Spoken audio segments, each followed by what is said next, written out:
Yes, Papa, start करो. Yes, today we discuss about pediatric cardiovascular system. Now you know that there are two ductus arteriosus and ductus venosus, which is very important in fetal life. So after delivery, the functional closure of the ductus arteriosus occurs within 15 hours after birth. Functional closure within 15 hours after birth. But ductus arteriosus closure in full term anatomical closure 10 to 25 days. 10 to 25 days. Just like ductus venosus, that is flow through ductus venosus disappear by 7th day postnatal. So functional closure 7th day of postnatal period. Okay. So functional closure of foramen ovale, that is the gap between the right and left atrium soon after birth, but the anatomical closure occurs in about 1 year time. These are very important regarding the congenital anomalies of children. Now, some congenital cardiac disease association with certain diseases. This is also very important. The most common, this is maternal rubella. Maternal rubella, the cardiac defect is most common is PDA, patent ductus arteriosus. So you see that ductus arteriosus closure anatomical within 10 to 25 days. But in case of maternal rubella, there is patent ductus arteriosus. Just like that, in Turner syndrome, bicuspid aortic valve is most common, and coarctation of aorta second common. In case of diabetic mother, the infant having transposition of the great vessel, most common. Next is VSD, etc. In Down syndrome, the most common is ostium primar ASD. Down syndrome, ostium primar ASD. Just like in Holt-Oram syndrome, ostium secundum ASD is most common. So you just compare between two. One is ostium primum, most common in Down syndrome, and ostium secundum ASD is most common in Holt-Oram syndrome. In case of fetal alcohol syndrome, mother of alcoholic mother, the fetus suffer from BSD or ASD. And in Marfan syndrome, mitral valve paresis is the most common. In SLE, complete heart block is most common. So these are the few things you must remember. It may come in examination that what are the diseases in Down syndrome most common. So next we see the Nader's criteria. What is Nader's criteria? It is the assessment of a child for the presence or absence of heart disease can be done with a Nader's criteria. So what are the criteria? There are major criteria and minor criteria. So Nader's criteria measure systolic murmur, grade 3 or more, especially with a thrill. So Nader's criteria measure number 1, systolic murmur, grade 3 or more, associated with thrill. Second, diastolic murmur. Third, cyanosis. And fourth, congestive cardiac failure. So these are the major criteria. Now, minor criteria, systolic murmur less than grade 3. These two comparison is very important. Less than grade 3 is minor, 3 or more major. Now, abnormal second heart sound, abnormal ECG, X-ray, and abnormal blood pressure. These are the minor criteria. So, 1 major, 2 minor is sufficient to discover the congenital heart disease. Now, coming to that, we see that different type of congenital heart disease categorized as acyanotic congestive heart disease, cyanotic congestive heart disease. In acyanotic congestive heart disease, that is left to right shunt. Left to right shunt. So left is oxygenated blood. So left to right shunt. So there is acyanosis. There is no cyanosis. So the three most important: acyanotic, ventricular septal defect, It is the most common congenital heart disease, ventricular septal defect. Second is PDA, patent ductus arteriosus, and third is ASD, atrial septal defect. So BSD. BSD, overall most common congenital heart disease. Most common congenital heart disease complicated by infective endocarditis. This is very important.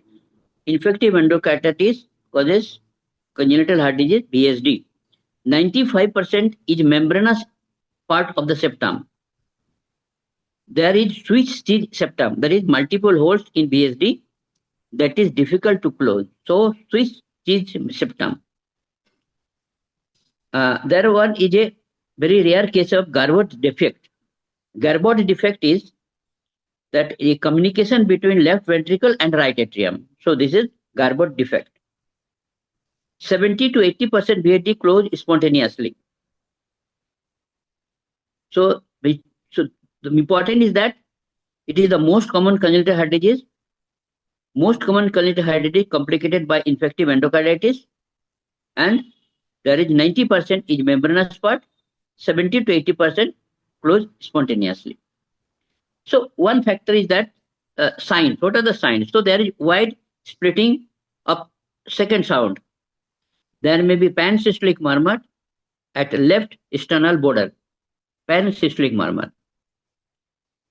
Small VSD, there is harsher and louder pansystonic. There is a condition known as melody de Roger. Melody de Roger. It is commonly seen in adult. Commonly seen in adult. What is melody de Roger? Melody de Roger is that if there is a small hole, the murmur is louder because the velocity of the current causes louder murmur. In case of large hole, there will be no murmur. So this is melody de Roger. Coming to the PDA, patent ductus arteriosus. Patent ductus arteriosus is just distal to left subclavian artery. There is attachment just distal to left subclavian artery. Now, in fetus, shunt is right to left, normal, right to left, though through the ductus arteriosus, which connect pulmonary artery and aorta. In first few days, neonatal period, it should be closed. But certain risk factors leading to patency of the duct, like maternal rubella in first trimester, high altitude. So, how we diagnose this patent duct arteriosus? So, there is continuous machinery murmur. Continuous machinery murmur in a left infraclavicular area, and it is known as Gibson's murmur. So, this is Gibson murmur. Now, what are the drugs we can use to close the PDA? So, NSAID, previously only indomethacin was used to close PDA. So, nowadays any NSAID. And what are the drugs which open or patent continue, like prostaglandin E, alprocetadil. Alprocetadil is used to keep PDA open. Why open? Which is necessary in condition mentioned below this set of tablets. One certain condition, it should be patent. So that is not important. Important is that what are the drugs used to close the endometrium. This is endomethacin or any NSAID. Now, third is ASD, atrial septal defect. So ostium secundum defect is the most common.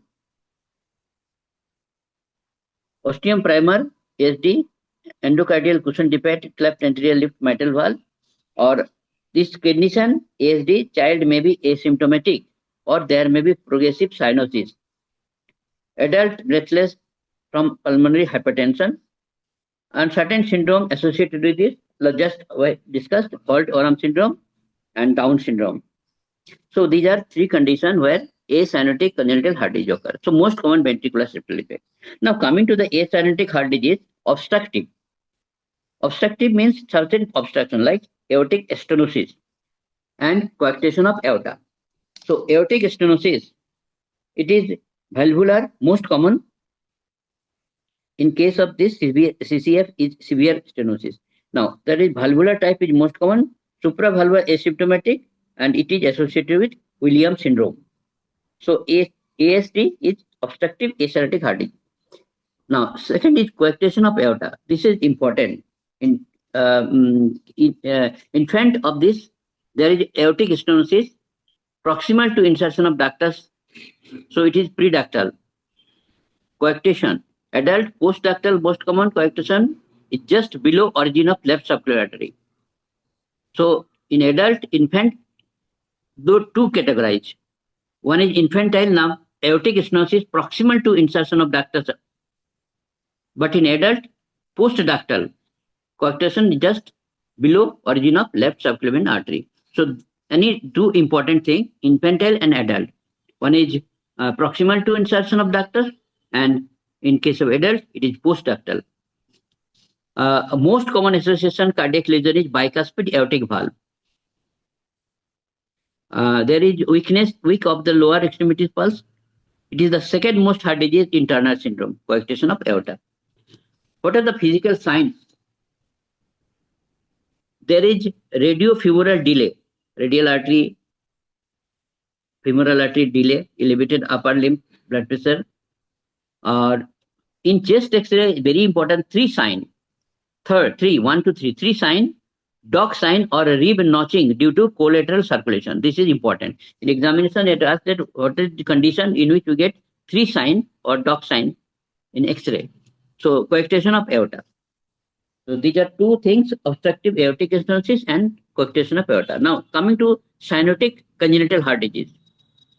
Cyanotic congenital heart disease, the most common is Tetralogy of Fallot, transposition of great vessels. Third is Eisenmenger complex. Now TGA, transposition of great arteries. So there is cyanosis from birth or shortly after.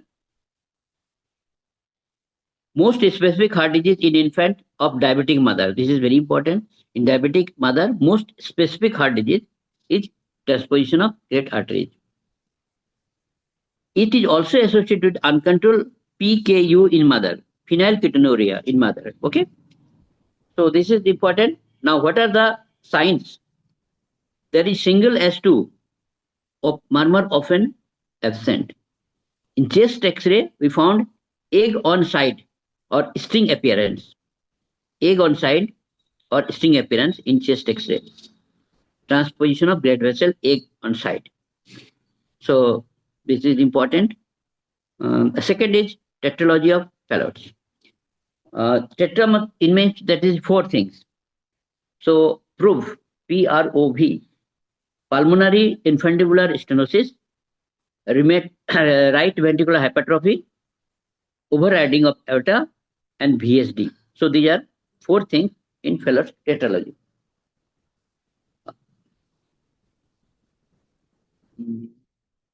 Pulmonary stenosis, right ventricular hypertrophy, overriding of aorta, and VSD. Now, in infant, there is progressive deeper cyanosis,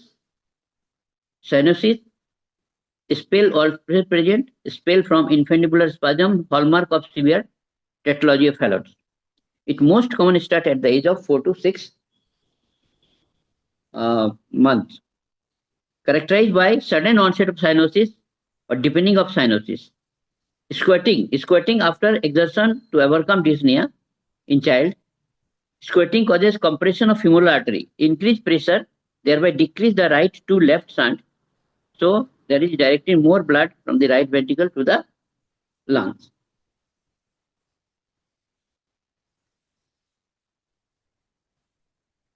It's okay. Now, then continue. Somebody. So we will continue this in the next session. Okay. ठीक है.